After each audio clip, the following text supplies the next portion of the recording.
Sir नमस्कार। हाँ बोलिए सर। क्या नाम है जी आपका? मेरा वर्तमान जो नाम है राजेश मदनलाल भावसार। और इसके पहले मुझे रस सिद्ध योगीराज राजेश अद्वैत इस नाम से लोग जानते थे। सर आपकी क्या कहानी है? आज आप कैमरे के सामने आए हैं अपनी कहानी को लेकर के। बड़े बड़े साइंटिस्ट आपसे मिल चुके हैं, बड़े बड़े सिद्ध लोग आपसे मिल चुके हैं। लाखों की तादाद में अभी भी जो आज के जो साधु संत जिनको लोग मानते हैं, आज के जो साधु संत हैं, वो आपसे मुखातिब होने के लिए, मिलने के लिए आतुर रहते हैं। सर आपकी क्या कहानी है, क्या बताना चाहेंगे आप? मैं लोगों को ये बताना चाहता हूँ, मेरे पास जो कई प्रकार की सिद्धियाँ थी।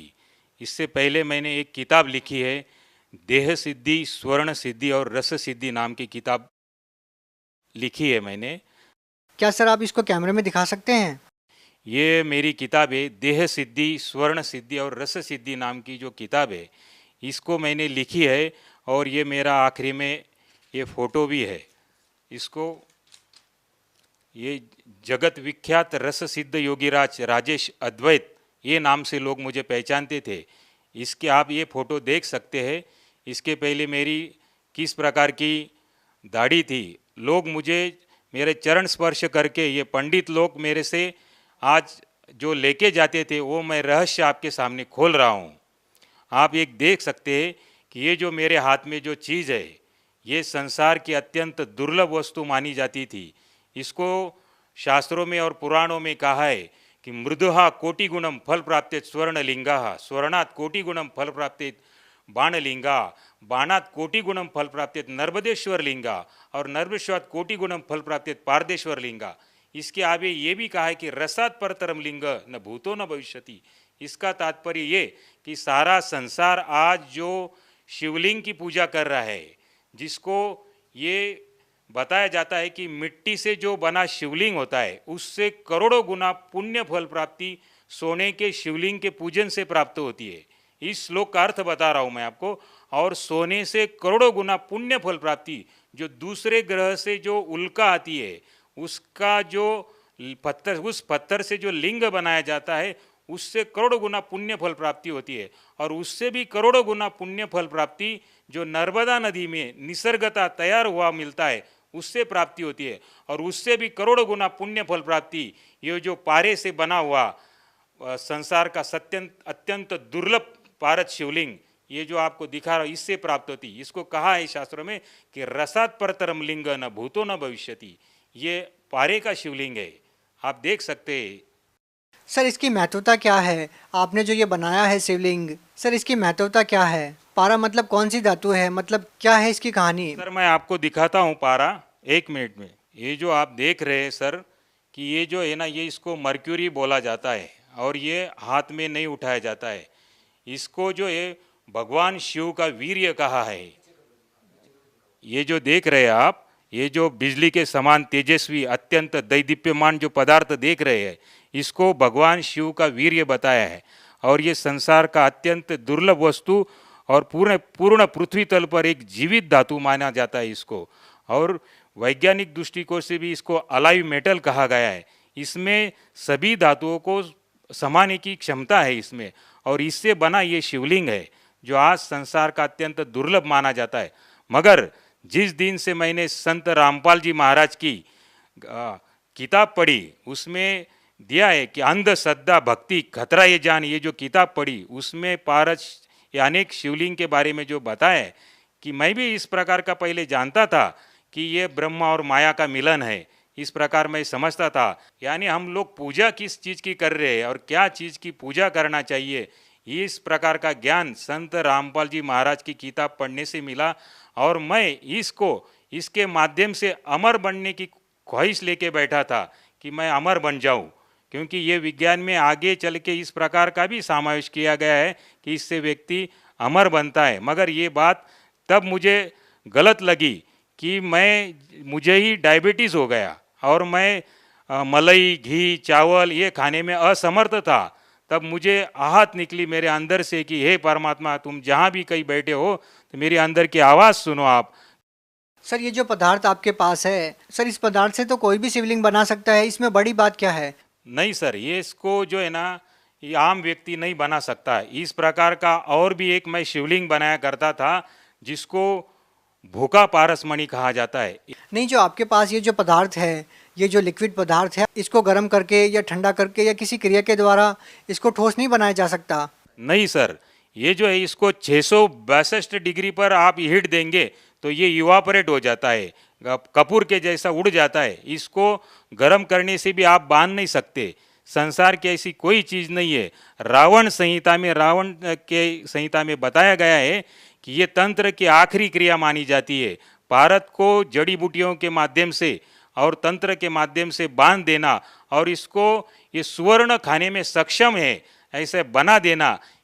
सर, आपने कहा कि ये स्वर्ण खाने में सक्षम है। सर, इस बात का क्या मतलब निकाले? ये जो इस प्रकार का जो लिंग बनता है तो इसको आप स्वर्ण अगर ये इसको टच करते हैं तो ये स्वर्ण अपने आप में खा जाता है। इस प्रकार का भी एक शिवलिंग बनता है और ये जो शिवलिंग है इसको आप अगर स्वर्ण स्पर्श करेंगे तो ये अपने आप में व्हाइट बना देता है। सोने को अगर इसे टच करेंगे तो व्हाइट बन जाएगा। हाँ जी सर, कौन विश्वास करेगा सर इस बात पे? आप देख सकते हैं, लाइए आप कोई चीज़ है तो। सर, इससे पहले हम आपसे ये जानना चाहेंगे, ये जो सोना आपके हाथ में है ये वाइट हो जाएगा, मतलब ये सोना नहीं रहेगा? हाँ जी, इसके घिसने से सोना नहीं रहेगा ये? नहीं, इसके अंदर जो गुण है ये गुण इस अपने गुण ये दूसरे में उतार देता है और इसको भी वाइट कर देता है सोने को। आप देख सकते हैं कि मैं इसको स्पर्श करा रहा हूँ और आप देख सकते हैं इसको कि ये देखो, ये देखिए आपके सामने ही मैं बता रहा हूँ। आप दूसरा कोई भी पेंट इसको लगा सकते हैं, ये सोने को नहीं पकड़ता है क्योंकि सोना जो चीज़ है वो अपने आप में अलग होता है। इसका मतलब तो ये हुआ कि जैसे पारस पत्थर होता है जो लोहे को सोना बना देता है, तो इसने सोने को लोहा बना दिया एक किस्म से।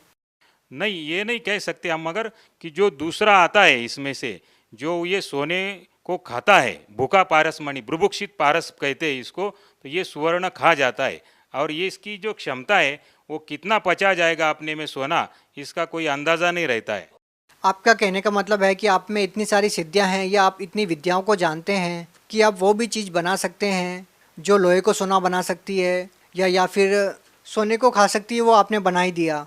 हाँ जी, मैं कुंभ मेले में भी जो है मेरे पास गाड़ी भर भर के ये जो नागा साधु वगैरह सब लोग आते थे और मैं ये पारे के माध्यम से चांदी बनाने का प्रोग्राम दिखाया करता था कि ये सारी चीज़ रखी हुई है और इनसे आप ये चीज़ इसमें डालेंगे तो इस प्रकार का सोना चांदी ये मैं बना के खुद लाभ देता था लोगों को। मगर जिस दिन मुझे ये समझ में आ गई कि ये जो ज्ञान जो है ये अधूरा है, संत रामपाल जी महाराज जी का मैंने सत्संग देखा टीवी पे और उसमें वो बता रहे थे, उंगली घुमा के ऐसे बता रहे थे कि ये ब्रह्मा विष्णु महेश भी नाशवान है और इनकी भी जन्म मृत्यु होती है।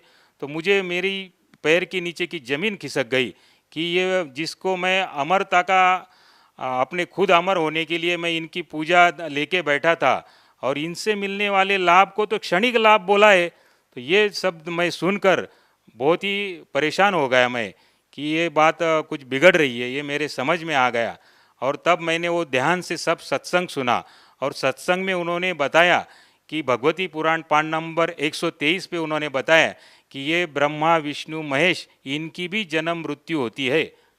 सर, आपने अपने आप को विश्वविख्यात बताया, तो हम आपसे जानना चाहेंगे, तो आप कहाँ से विश्वविख्यात हो गए? ऐसे कौन से लोग आपको मिले जिस आधार पे आप ये कह रहे हैं कि मैं विश्वविख्यात था? किन किन लोगों से मुलाकात हुई आपकी इस दौरान जब से आपने ये विद्याएं सीखी है, इतने बड़े बड़े कारनामे आपने करने सीखे हैं? सर 1996 में वर्ल्ड पीस कॉन्फ्रेंस हुआ था, उसमें मैंने कई साइंटिस्टों के साथ डिस्कशन किया और उसमें अमेरिका के डॉक्टर ईसीजी सुदर्शन जिन्होंने कई आइंस्टाइन की सिद्धि फ्लॉप कर दी है। सर, बोलने को तो कुछ भी बोल सकते हैं, इस बात का प्रमाण है आपके पास? जी हाँ, मेरे पास फोटोग्राफ्स है, आप देख सकते हैं। ये देखिए, ये वर्ल्ड पीस कॉन्फ्रेंस 96, इसमें ये इन कौन है सर ये? डॉक्टर ईसीजी सुदर्शन जिन्होंने कई आइंस्टाइन की थ्योरी फ्लॉप कर दी है और इनको भी मैंने डिस्कशन बताया था और ये भी शुरू में नहीं मान रहे थे कि इस प्रकार का कोई होता है चीज़। तो जब इनको प्रमाणों के साथ मैंने ये सब चीज़ें बताई तो उन्होंने भी ये लोहा मान लिया कि सचमुच ये जो आप बता रहे ये सही ज्ञान है। इसके अलावा किन लोगों से आपकी मुलाकात हुई जिसके आधार पर हम ये मान सकें कि वास्तव में आप एक ऐसे महत्वपूर्ण व्यक्ति हैं जिस व्यक्ति पर विश्व के विख्यात लोगों ने भरोसा किया या आपसे मुलाकात करने के लिए वो लोग आतुर रहे कि आपने एक ऐसी बड़ी खोज की है या फिर जड़ी बूटियों के माध्यम से आपने एक ऐसा यंत्र बनाया है जिसको लोग सपने में भी नहीं सोच सकते कि ऐसा हो सकता है। सर, जैसे आप देख रही है हाई कमिश्नर ऑफ टांजानिया, इस प्रकार के कई जो दलाई लामा वगैरह इन सब लोग, दलाई लामा से भी आपकी मुलाकात हुई है? हाँ जी, वर्ल्ड कॉन्फ्रेंस में आए थे, उन लोगों से भी डिस्कशन हुआ मेरा। और जो ये किताब में बता रहा था उनको कि इस जो ज्ञान के ऊपर चर्चा कर रहा था, जैसे वो लोग नाथ संप्रदाय को सिद्ध मानते थे और उसमें क्या लिखी बात है वो उनको समझ में नहीं आती थी। उनको मैंने कहा कि मेरे पास ऐसा ऐसा ज्ञान मैं हिमालय में रह के सीख के आया हूँ, मैं 8 साल मैंने हिमालय में रहा हूँ और कई प्रकार का ज्ञान हस्तगत किया है, मगर उनको ये भरोसा नहीं होता था कि हमने पहले ही ज्ञानेश्वरी पढ़ रखी है, पीएचडी कर रखी है, आप क्या नया बताएंगे। तो मैंने उनको एक श्लोक बोला, तोरस मोरस गंधक पारा, जिन वीचे दीजे नाम सहारा, नाग मार नागिन को दे, गोरख कहे खप्पर भरी कंचन ले। इस दोहे का आप ट्रांसलेट करके बताइए तो मैं आपको मान लूँगा कि आपने पीएचडी की है। तो उनको वो बता नहीं सके, क्योंकि ये जो पूरी रासायनिक क्रिया है और केमिकली क्रिया है कि इसके माध्यम से, पारे के माध्यम से सोना बनाया जा सकता है। शॉर्टकट में इसके सारे रहस्यों को जब मैंने खोला तब उनकी बात समझ में आई, क्योंकि आखिरी में स्पष्ट रूप से कहा है कि गोरख कहे खप्पर भरी कंचन लीजिए। कंचन में स्वर्ण, जो मटके का आधा भाग होता है उसको खप्पर बोलते हैं। ओ, इस प्रकार का खप्पर भर के आप कंचन स्वर्ण बना सकते हैं, इस प्रकार की विधि उसमें छिपी थी। मगर इतना होने के बावजूद, ये सब होने के बावजूद भी मैं आपको बता रहा हूँ, समाज को बता रहा हूँ कि इस प्रकार के जो हम लोग शिवलिंग के ऊपर आश्रित हो गए, तो ये अपने आप में ये यूजलेस और इसका कोई मूल्य नहीं है अपने जीवन में, ये आप समझ लीजिए। क्योंकि इससे क्षणिक लाभ प्राप्त होता है, लाभ तो होता है मगर क्षणिक लाभ प्राप्त होता है। और इसकी इतना, जितने ये स्वामी है उतने मनुष्य की एक श्वास की कीमत संत रामपाल जी महाराज ने बताई है कि मानुष जन्म दुर्लभ है, ये मिले न बारंबार, जैसे तरुवर से पत्ता टूट गिरे बहुर न लगता डार। जब ये अपनी कीमत मुझे समझ में आ गई तो मैंने इस यूजलेस इन सब चीज़ों को मैंने छोड़ दिया। आज भी मेरे से लोग संपर्क करते हैं और जब मैं इनके बारे में चर्चा करता हूं तो लोगों की इच्छा होती है सीखने के लिए। मगर मैं सर, जिस चीज़ को आप ये कह रहे हैं कि ये इतना मूल्यवान वस्तु नहीं है जितना संत रामपाल जी महाराज जी ने मूल्यवान वस्तु आपको दी है, लेकिन एक समय था जब शिक्षा मंत्री आपके साथ खड़े होकर के फ़ोटो खिंचवा रहे हैं और आपको विश्वविख्यात मानते हुए आपकी जो साधना है, जो आपने सिद्धियों के द्वारा या जो आपने योग क्रियाओं के माध्यम से जो ये वस्तु आपने बनाई है, उसका महत्व समझते हुए वो शिक्षा मंत्री आपके साथ फ़ोटो खिंचवा रहे हैं, तो कहीं ना कहीं हम ये तो नहीं कह सकते कि ये अंधविश्वास है। जरूर आपने ऐसे किसी चीज़ की खोज की है जो अपने आप में एक महत्वपूर्ण है, लेकिन आज आप ये कह रहे हैं कि इससे भी महत्वपूर्ण चीज़ वो है जो संत रामपाल जी महाराज जी ने आपको दी है। तो क्या आप दर्शकों को ये भी दिखाना चाहेंगे कि शिक्षा मंत्री जी आपके साथ फ़ोटो खिंचवा रहे हैं और उस मुलाकात के क्या मायने निकलते हैं? सर, ये कौन है? ये जी सर अमरीश पटेल जी है, ये शिक्षा मंत्री है। और इस प्रकार का जो ज्ञान समेटे हुए मेरे पास कई लोग जो आते थे। सर देखिए, ये तो शिक्षा मंत्री है, लोगों तक शिक्षा पहुंचाने का कार्यभार इनके ऊपर है, ये भी आपके साथ खड़े हैं, तो कहीं ना कहीं ये तो मान सकते हैं हम कि ये अंधविश्वास तो है नहीं, ना ही हम ये कह सकते हैं कि ये आम समाज के लिए यूजलेस चीज़ है। तो इनके साथ जब आपकी बातचीत होती है तो क्या बातचीत होती है आपकी इनसे, और आप इनको भी क्या संदेश देना चाहेंगे? ये भी अपने आप में ये माने बैठे थे कि ये जो चीज़ है यही लास्ट स्टेज है किसी भी वस्तु को एक ऐसे मुकाम पर पहुंचने के लिए जिससे लोगों को प्रभावित किया जा सके। सर, मुझे परमात्मा चाहिए था और इन सब चीज़ों से परमात्मा प्राप्त नहीं हो सकता है, ये मेरे ध्यान में बात आ गई। और जब मैंने ये संत रामपाल जी महाराज का ज्ञान बारकाई से अध्ययन किया, क्योंकि इसके पहले मैं तो सारा कुछ पढ़ चुका था, आयुर्वेद, कर्मकांड, ज्योतिष, मीमांसा, पराविज्ञान, पारद विज्ञान, कई प्रकार की सिद्धियों को कर चुका था। ये सब करने के बावजूद मुझे ये तो ज्ञान हो गया था कि संत कौन है, क्योंकि बाकी सारी संत तो जो धन के लालची होते हैं, और मैं इस प्रकार की सिद्धियां उनके सामने दिखाता था तो वो कुछ भी देने के लिए और समर्पित करने के लिए तैयार हो जाते थे। इवन ब्राह्मण लोग भी मेरे पैर छू के वो मेरे से शिवलिंग 1100 रुपये का शिवलिंग आगे 11,000 में बेचते थे। तो इस प्रकार का वो सब लोग करते थे। और ये ज्ञान मुझे प्राप्त होने पर संत रामपाल जी महाराज का जो अद्भुत ज्ञान है, अलौकिक ज्ञान है, इसके आगे कोई नहीं। क्योंकि शास्त्रों में एक वाक्य लिखा है कि गुरु बिन वेद पढ़े जो प्राणी, समझे ना सार रहे अज्ञानी। अगर ये लाइन किसी पे सूट होती है तो केवल वो संत रामपाल जी महाराज है, और इनसे बड़ा कोई गुरु नहीं है। क्योंकि मैंने सत्संगों में इनकी जो टीवी के ऊपर जो बात देखी, इनमें जो दमखम है वो किसी गुरु में नहीं है। सर, हम आपसे ये प्रश्न भी नहीं पूछ सकते कि संत रामपाल जी महाराज जी से नाम दीक्षा लेने के बाद आपको लाभ क्या मिले, क्योंकि जिन लाभों को लेकर के हम धर्मगुरुओं के पास जाते हैं, कहने का मतलब है कि धन प्राप्ति के लिए तो आप लोहे को सोना बना सकते हैं, सोने को लोहा बना सकते हैं, यहाँ तक कि आप सोने को भस्म कर सकते हैं। इतनी सारी चीज़ें आपके पास है, इतनी सारी विद्याओं को आप जानते हैं, तो हम ये तो नहीं कह सकते कि किसी लोभ में या धन प्राप्ति के लिए आप संत रामपाल जी महाराज जी से जुड़े हैं। तो सर, आप संत रामपाल जी महाराज जी से जुड़े क्यों हैं? क्योंकि धन की कोई कमी आपके पास नहीं, क्योंकि आपके पास विद्या एक ऐसी है कि लाखों की तादाद में आज भी धर्मगुरु आपसे मिलने के लिए आतुर हैं कि आप उनको ये सिद्धि सिखा दें, वो भी इस सिद्धि के द्वारा धन प्राप्ति कर सकें। तो सर, फिर आप क्या कहना चाहेंगे, संत रामपाल जी महाराज जी से जुड़ने के पीछे का क्या कारण है? संत रामपाल जी महाराज का जब मैंने बारकाई से अध्ययन किया तो ये पूरे शास्त्रों के अनुसार सब चीज़ बताते हैं, जो हमें पहले समझ में नहीं आती थी।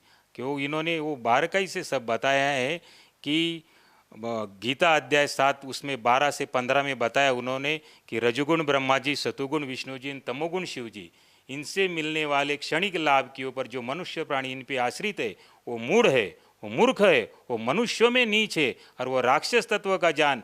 इस प्रकार की जो इस गालियाँ ही समझो, ये मेरे को अपने आप में बहुत लग गई। और जिसको ये लग जाती है तो वो अपने आप में ये बदल जाता है। तो ये सचमुच मैंने ये सब देखा और मुझे सच में दिखाई दिया कि हम भी पूजन किसका करते हैं, एक योनि और लिंग का, ये कोई बात है? तो ये यूजलेस और बकवास मानी जाती है ये। सर, हम वर्तमान की स्थितियों को देखते हैं तो लाखों की तादाद में लोग कावड़ को लेकर आते हैं और करोड़ों की तादाद में शिव भक्ति की जाती है, भारत देश में ही नहीं पूरे वर्ल्ड में। और वो लोग जब कावड़ लेकर आते हैं, गंगा जल लेकर आते हैं और शिवलिंग पर चढ़ाते हैं, लेकिन आप ये कह रहे हैं कि एक ऐसी पवित्र वस्तु से आपने शिव के वीर्य से एक ऐसी वस्तु का निर्माण किया जिसको आपने बताया कि रावण क्रिया योग में उसको सबसे श्रेष्ठ माना गया है, और आप उसको भी ये कह रहे हैं कि ये यूजलेस है। तो आप उन शिव भक्तों को क्या संदेश देना चाहेंगे इसके बारे में? मैं शिव भक्तों को ये बता रहा हूँ कि इसमें ये भी कहा है, लिंग सहस्र से यत् फलम सम्य गर्जनात् तत्फलम कोटि गुणितम रसलिंगार्चनात् भवेत् ब्रह्म हत्या सहस्राणी च गो हत्या शतानी च तत्क्षण द्विलयांति रसलिंगस्य समर्पित। मतलब इससे महान शिवलिंग पूरे संसार में नहीं कोना। आगे तो ये बताया इसका पुण्य लाभ होता है, इससे श्रेष्ठ माना जाता है। और ये शिवलिंग प्राप्त करके, ये विद्या मैं प्राप्त करके भी मैं आप लोगों को बता रहा हूँ कि ये जो ज्ञान है इससे ज़्यादा मनुष्य की एक श्वास की कीमत है। कि कहता हूँ कहीं जात हूँ, कहूँ बजा कर ढोल, श्वास जो खाली जात है ये 3 लोक का मोल। और ये ब्रह्मा विष्णु महेश भी ये 3 लोक के अधिपति है, स्वर्ग पृथ्वी और पाताल के अधिपति है। आप समझो आप किस चीज़ की पूजन कर रहे। हे मानव जगत, आप जागो कि ये संत रामपाल जी महाराज जो दिखने में सामान्य से दिखते, ये कोई साधारण व्यक्तित्व नहीं है, ये आए हुए परमात्मा ही है। आप इनको परखो, इनके ज्ञान को समझो। और ऐसी किसी में हिम्मत नहीं है कि जो कहते त्रिदेव की भक्ति उनकी कभी ना होए मुक्ति, ये बताने वाले संत रामपाल जी महाराज ही है। सर, एक समय था जब आप घर से निकले तो आपकी इच्छा ये थी कि किसी भी तरह से अमर हुआ जाए, कि एक ऐसी विद्या प्राप्त की जाए, एक ऐसी भक्ति प्राप्त की जाए जिससे मैं अमर हो जाऊं, कभी भी ना मरूं। लेकिन आपके साथ समस्या ये आ जाती है कि आपको डायबिटीज़ हो जाती है और आपको बहुत सारे परहेज़ करने पड़ते हैं, कि आपको वो खाना भी नहीं खाया जाता जो आप खाना चाहते हैं। तो हम आपसे ये जानना चाहेंगे कि एक ऐसे इतने बड़े सिद्ध पुरुष की वो अपनी बीमारी अपनी क्रियाओं से तो ठीक नहीं कर पा रहा था, क्या संत रामपाल जी महाराज जी की शरण में जाने के बाद वो समस्या आपकी ठीक हुई? हाँ जी, जैसे ही मैंने संत रामपाल जी महाराज जी से दीक्षा ली तो मुझे अपने आप में समझ में आया कि मेरे शरीर में कोई परिवर्तन हो रहा है। और इस प्रकार का परिवर्तन हुआ तो धीरे धीरे ये सब चीज़, मैं पहले मलाई खाता नहीं था और चावल नहीं खाता था और दूध भी पीने से मुझे डर लगता था। तो ये जैसे ही मैंने दीक्षा ली तो मेरे अंदर एक प्रचंड परिवर्तन होते गया और आज मैं सभी तरह की चीज़ें खा सकता हूँ, पी सकता हूँ और यही मेरे लिए बहुत ही आनंद की बात है कि मेरा स्वास्थ्य लाभ हो गया, मैं सुदृढ़ हूँ और किसी प्रकार की आज बीमारी नहीं है मुझे, क्योंकि तन का सुख ये सबसे बड़ा सुख है। तो ये चीज़ का भी ज्ञान संत रामपाल जी महाराज ने ही बताया है, तन दर सुखिया कोई न देखा, जो देखा सो दुखिया हो। तो ये बात सत्य लागू पड़ती है कि समाज को ये ज्ञान न होने के वजह से वो इन चीज़ों के पीछे दौड़ रहा है। सर देखिए, हिंदुस्तानी नहीं दुनिया की आधी आबादी चमत्कार के ऊपर आश्रित रहती है और चमत्कार दिखाने वाले पुरुष को वो भगवान मानने लग जाती है। जो आप सहज में ही लाखों लोगों का प्रतिनिधित्व कर सकते थे, आप लाखों लोगों को भ्रमित कर सकते थे यदि आप चाहते तो। जैसे कि हम उदाहरण ले तो लाखों की तादाद में अभी भी छोटे छोटे जो धर्मगुरु हैं वो लाखों लोगों को भ्रमित किए हुए हैं। ऐसे ही हम एक उदाहरण देखते हैं तो एक साईं बाबा नाम से महाराष्ट्र में एक संत हुए हैं जो करोड़ों लोगों को अपना शिष्य मानते हैं और करोड़ों लोग अपना उनको एक इष्ट देव के रूप में देखा है और सचिन तेंदुलकर, लता मंगेशकर जैसे लोग उनके शिष्य रहे हैं। ऐसे ही चमत्कारिक विधियों के द्वारा उन्होंने लाखों लोगों का प्रतिनिधित्व किया है। तो सर हम आपसे जानना चाहते हैं कि आप उन लोगों के लिए एक माकूल जवाब है जो उन बाबाओं को अपना इष्ट देव मानते हैं और उन बाबाओं के ऊपर आश्रित हो जाते हैं। आप उन लोगों को क्या कहना चाहेंगे जो केवल चमत्कार को ही नमस्कार करते हैं? जो कि आपने चमत्कार को नमस्कार नहीं, आपने भक्ति को तवज्जो दी है और आपने संत रामपाल जी महाराज जी को अपना गुरु बनाया है। सर, संत रामपाल जी महाराज में जो बात है वो आज तक किसी धर्मगुरु ने ये बात दिखाई नहीं, क्योंकि उन्होंने जो भी बात बताई है पूरा भगवत गीता के अनुसार, वेद शास्त्रों के अनुसार, उसमें उन्होंने ये बताया कि कबीर देव ये भगवान है, ये सोम प्रभु है, अमर परमात्मा है। और जब ये बात भी मुझे लग गई, क्योंकि ब्रह्मा विष्णु महेश तो नाशवान है और ये अमर परमात्मा तो ये है, तो जब से मैंने ये बात सुनी, क्योंकि मेरे अंदर वो जिज्ञासा ही थी कि अमर बनने की जिज्ञासा, तो ये जिज्ञासा से लेकर मैं उन बातों की खोज करता गया और जो संत रामपाल जी महाराज ने जो बातें बताई है तो वो 100%, 1001% सत्य बात है और इससे बड़ी कोई बात नहीं दिखती मुझे। सर इसमें कोई संदेह नहीं है कि आपके अनुभव को सुनकर के लाखों की तादाद में लोग प्रभावित होंगे, लेकिन साथ में ही उनके जहन में सवाल ये भी आएगा कि जिस संत से आप जुड़े हैं वो अभी जेल में है, तो वो कैसे वो उस संत से नाम दीक्षा ले सकते हैं जो जेल में है? वो कैसे उन लोगों के जो कष्ट हैं, उनके जो दुख हैं वो दूर कर पाएंगे? इसमें संत रामपाल जी महाराज ने पूरे वर्ल्ड में हर डिस्ट्रिक्ट में उनके सेंटर है, जो नीचे जो पीली पट्टी आती है। सर सेंटर है वो ठीक है, लेकिन लोगों को ये विश्वास ही नहीं हो पाएगा कि जो संत खुद जेल में है वो दूसरे लोगों को राहत कैसे दे पाएंगे? ऐसा होता है कि जो संत होते हैं उनमें सिद्धि होती है और वो सिद्धि वाचा सिद्धि होती है। केवल स्पर्श मात्र से भी या शब्द मात्र से भी वो किसी प्रकार का भी कोई भी चीज़ का निर्माण कर सकते हैं। तो सर लोगों के जहन में सवाल ये भी तो आएगा कि वो बाहर क्यों नहीं आ जाते? ये एक तरीका होता है कि किस प्रकार क्या चीज़ करनी है वो संत ही समझ सकते हैं। बाहर आने का मतलब ये तो नहीं कि वो कुछ कार्य नहीं कर रहे, वो वहाँ बैठे बैठे ही सब कार्य कर सकते हैं। और तत्व ज्ञान के हिसाब से या दिव्य दृष्टि से अगर हम देखा जाए तो ये जिस ब्रह्मांड में हम लोग रह रहे, तो ये ब्रह्मांड ही हम त्रिगुणमयी माया से बंधा हुआ है और सभी हम लोग जेल में हैं और इस जेल से ही छुटवाने के लिए वो आए हैं। तो जो एक दृष्टि से अगर देखा जाएगा कि इनको जेल में रहते हुए भी जो आस्था इन पे बना लेगा और समझ लेगा, तो वो बूमरैंग करके वो चीज़ आती है तुम्हारे ऊपर और उस बूमरैंग के हिसाब से यहाँ से छूटने के लिए तुम्हें भी मदद मिलती है। सर आपने स्वर्ण भस्म यंत्र का निर्माण किया, आपने क्या आपने इसके अलावा भी कोई ऐसा यंत्र बनाया अपनी सिद्धियों के द्वारा, जो आपकी विद्या थी उनके द्वारा? हाँ जी सर, ये जो आज देख रहे पूरा सभी गुरु इस यंत्र के ऊपर अपना महत्व जमा लेते हैं।